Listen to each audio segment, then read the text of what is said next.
انکشافات ہو رہے ہیں.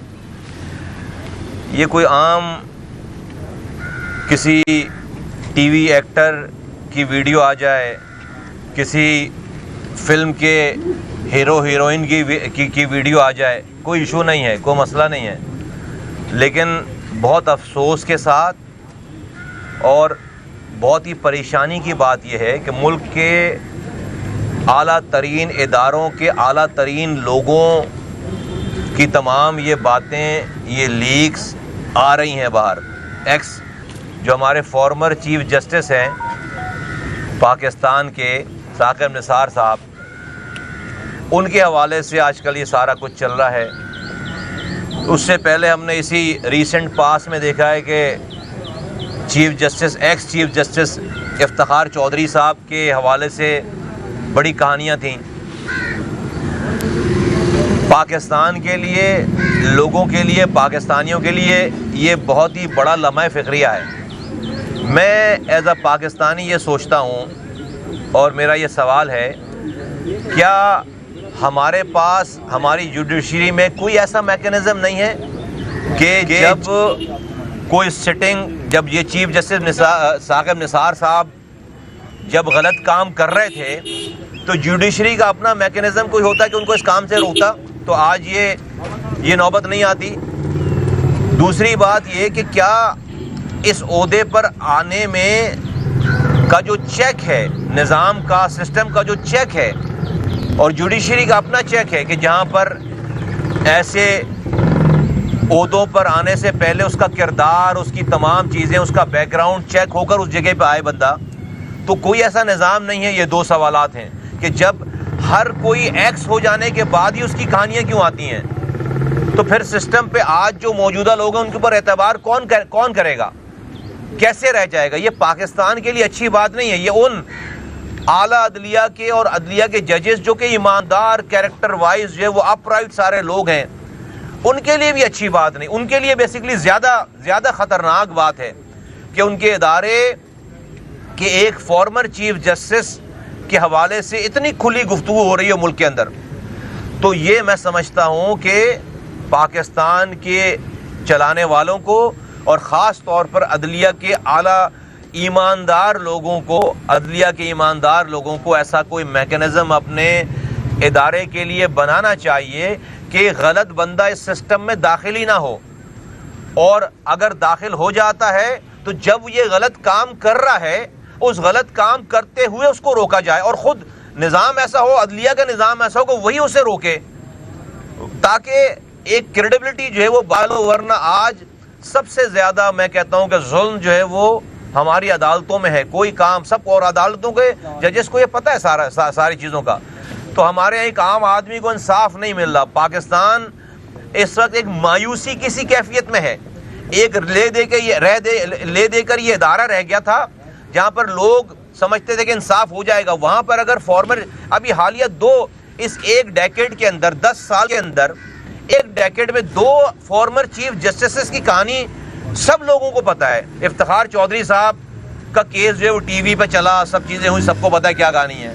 ابھی ان والے چیف جسٹس ثاقب نثار صاحب کی کہانیاں ابھی تو کہتے ہیں شروعات ہیں, پتہ نہیں اور کیا کیا چیزیں آئیں گی. یہ ٹھیک نہیں ہے ملک کے لیے, یہ اچھی بات, اور خاص طور پر یہ عدلیہ کے لیے ٹھیک نہیں ہے. تو میں ایز اے پاکستانی بہت کنسرن ہوں اس حوالے سے. اور اگر کسی قوم کو ختم کرنا ہے نا, اس سے اس کی امید چھین لو, اس کو مایوس کر دو. کسی قوم کو, بڑی سے بڑی قوم کو اگر آپ کو ختم کرنا ہے, آپ اس سے اس کی امید چھین لیں. پاکستان میں لوگوں کی امیدیں چھنتی چلی جا رہی ہیں, لوگوں کو امید نہیں رہ گئی. لوگ اب ہر چیز کو نارمل طریقے سے لینے لگے ہیں. یہ پاکستان کے لیے اچھی بات نہیں ہے. یہاں پہ میں یہ کہنا چاہوں گا کہ غضب خدا کا ہمارے ملک کا, ہمارے معاشرے کا عجب نظام بن گیا ہے کہ کردار کی کوئی اہمیت ہی نہیں ہے. کردار, کیریکٹر کی کوئی اہمیت, یہ جو سارے واقعات ہیں یہ کیریکٹر لیس ہونے کی وجہ سے سارے کام آ رہے ہیں نا. سارے یہ الزامات آتے ہیں کہ بندے کا اگر کردار نہیں ہے تو بندہ فارغ ہے. اگر بندہ انسان اچھا نہیں ہے تو وہ کونسلر اچھا نہیں بن سکتا، وزیر اچھا نہیں بن سکتا، چیف جسٹس اچھا نہیں بن سکتا، وہ وزیر اعظم اچھا نہیں بن سکتا، وہ کوئی عہدیدار اچھا نہیں بن سکتا، وہ سیاستدان اچھا نہیں بن سکتا، وہ کوئی سرکاری افسر اچھا نہیں بن سکتا. لیکن ہمارے یہاں کردار کی کوئی اہمیت ہی نہیں ہے. جب بات کرو کردار کی تو کہتے ہیں کردار اس کا ذاتی مسئلہ ہے. ارے بھائی، کردار کسی کا ذاتی مسئلہ ہے؟ نہیں. اگر آپ پبلک آفس ہولڈ کرتے ہیں تو کردار آپ کا ذاتی مسئلہ نہیں ہے. آپ اپنی بچی کی شادی کرنے جاتے ہیں تو ایک لڑکے ایک انسان کی زندگی کا فیصلہ کرنے جب جاتے ہیں تو لڑکے کا کردار معلوم کرتے ہیں، اس کی اٹھک بیٹھک معلوم کرتے ہیں، اس کے دوستوں کا معلوم کرتے ہیں. ایک انسان کی زندگی کا فیصلہ کرنے جا رہے ہو اور کردار معلوم کرتے ہو، تفتیش کرتے ہو، تحقیق کرتے ہو. یہاں پر 25 کروڑ لوگوں کو کسی کے حوالے کرنے جا رہے ہو، کہتے ہو کردار مسئلہ نہیں ہے. تو پھر یہی ہونا ہے پاکستان میں جو ہو رہا ہے، یہی ہونا ہے پاکستان میں. کہتے ہیں کردار ان کا ذاتی مسئلہ ہے. کیسے ذاتی مسئلہ ہے بھائی؟ اگر کوئی اچھا انسان نہیں ہے تو اچھا وزیر اعظم کیسے ہو سکتا ہے؟ وہ اچھا وزیر کیسے ہو سکتا ہے؟ وہ اچھا councillor M P M N A کیسے ہو سکتا ہے؟ یہ اس معاشرے کا یہ لوگ ہمارے، اور یہ جو ہو رہا ہے کوئی اچھے کی بات ملک میں جو ہو رہا ہے کہ ملک پہ چل رہا ہے، کوئی چلانے والا ہی نہیں ہے. صبح کچھ کرتے ہیں، دوپہر کچھ کرتے ہیں، رات کو کچھ کرتے ہیں. یہ میں کوئی اچمبے کی بات ہی نہیں ہے. آپ نے لوگ ہی ایسے چنے. ہمارے ملک کے لوگوں کا حال ایسا ہے. میں یہاں پر حسن نثار صاحب کا جملہ کوٹ کروں گا کہ بھائی، قیمہ بنانے والی مشین میں سور کا گوشت ڈالو گے تو آگے سے بکرے کا قیمہ نہیں نکلے گا، آگے سے سور کا ہی قیمہ نکلے گا. ہمارے ملک کے لوگ کردار دیکھے بغیر چیزوں کو اپنے ووٹوں کو حوالے کر رہے ہیں اور آگے سے جو ہے نا وہ بکرے کے قیمہ لینے کا انتظار کر رہے ہیں. اور بھائی جو گوشت ڈالا ہے وہی قیمہ نکلے گا نا. تو ابھی روتے کیوں ہیں؟ ابھی اگر کہتے ہیں کردار جو ہے وہ کسی کا ذاتی مسئلہ ہے تو بھائی تو یہی ہوگا سارا. تو یہ تمام جو معاملات چل رہے ہیں یہ معاملات ہیں اسی وجہ سے کہ ہم نے اپنے فیصلوں میں کردار کو ہم نے پس پش ڈال دیا ہے. ایک وزیر اعظم سے لے کر کونسلر تک کوئی سیٹ خالی نہیں ہے. تو پھر پاکستان کا یہ حال کیوں ہے؟ پینے کے پانی سے لے کر مہنگائی تک، بارڈر پہ فوج لگنے سے لے کر افغانستان کے معاملات تک، تمام جو ہے وہ فورن افیئر کے معاملات تک، ہر معاملات خراب کیوں ہیں؟ کیونکہ بھائی لوگ تو بیٹھے ہوئے ہیں، کونسلر سے لے کر وزیر اعظم تک کوئی سیٹ خالی نہیں ہے، لیکن کردار والے لوگ نہیں ہیں. تو اگر گدھے پہ ایک من کتاب بھی ڈال دو گے نا تو پھر وہ پی ایچ ڈی ہولڈر نہیں ہو جائے گا. یہ ہمارا حال ہے. تو اس لیے میں لوگوں سے کہنا چاہتا ہوں، پاکستانیوں سے کہنا چاہتا ہوں کہ اپنے فیصلوں میں جب کسی کو ذمہ داری دو تو سب سے پہلے اس کا کردار دیکھو، کیریکٹر چیک کرو کہ آیا کہ اس کو چوری کرنے کا پہلے موقع ملا تھا اور اس نے چوری کی یا نہیں کی؟ کیا اس نے ڈکیتی کی؟ اس کو موقع بھی نہیں تھا پھر بھی ڈکیتیاں کی ہیں. کیا اس کے معاملات کیسے ہیں؟ اس نے اپنے دوستوں کے ساتھ کیا کیا ہے؟ اس نے اپنے گھر والوں کے ساتھ کیا کیا ہے؟ اس نے اپنے ملنے جلنے والوں کے ساتھ کیا کیا؟ اس کا کردار کیا ہے؟ یہ کردار دیکھے بغیر اگر آپ فیصلے کرو گے کسی کی شکل دیکھ کر کہ وہ فلاں وزیر اچھا ہے، وزیر اعظم اچھا ہے، فلاں ایم پی اچھا ہے، فلاں افسر اچھا ہے، کردار اس کا ذاتی مسئلہ ہے، تو یہی ہوگا جو پاکستان میں ہو رہا ہے. ابھی وہی ہوگا جو آج پاکستان میں ہو رہا ہے. ایک تو یہ بات. دوسری بات یہ سیاسی طور پر کہ پی ڈی ایم کی تحریک چل رہی ہے. میں بہت مؤدبانہ گزارش کرتا ہوں مولانا فضل الرحمان صاحب کے ساتھ سے، مریم نواز صاحبہ سے اور شہباز شریف صاحب سے کہ آپ کا یہ عوام کے لیے جو انقلاب لانے کا پروگرام ہے عمران خان کے خلاف، اگر آپ پیپلز پارٹی کو ساتھ لے کر انقلاب لانا چاہتے ہیں تو میں آپ کے اس انقلاب کو نہیں مانتا. پاکستان کے لوگ اس انقلاب کو نہیں مانتے، آپ کے اس دعوے کو نہیں مانتے، بلکہ سندھ کے لوگ اور اسپیشلی سندھ کے لوگ نہیں مانتے. کیونکہ 13 سالوں میں ہمارے ساتھ جو کچھ ہو رہا ہے وہ یہاں پہ تو گورنمنٹ پیپلز پارٹی کی ہے. تو ہمارے ساتھ عمران خان نے یہ کیا کہ اس نے ہمیں بچایا نہیں، لیکن ہمیں 13 سالوں میں مارا تو بھائی انہوں نے ہے، اور آپ انہی کے ساتھ مل کر پاکستان میں انقلاب لانا چاہتے ہیں. نہیں مانتے جی ہم آپ کی بات کو.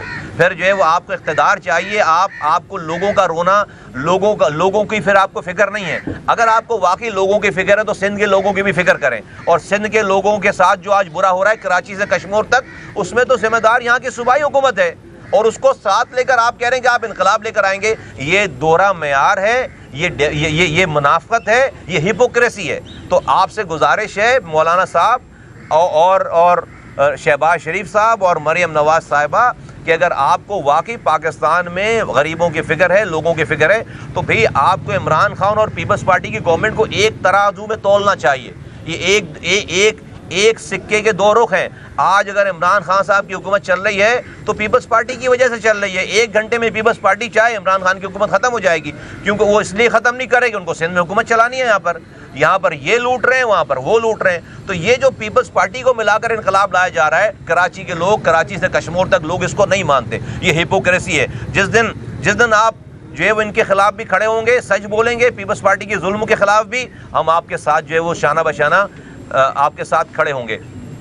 تیسری بات یہ ہے کہ یہ جو نیسلا ٹاور گرایا جا رہا ہے, تو جو اس کو بنوانے والے لوگ ہیں, KBCA کے لوگ, ذمہ داران, ان کو کوئی سزا نہیں دی جا رہی.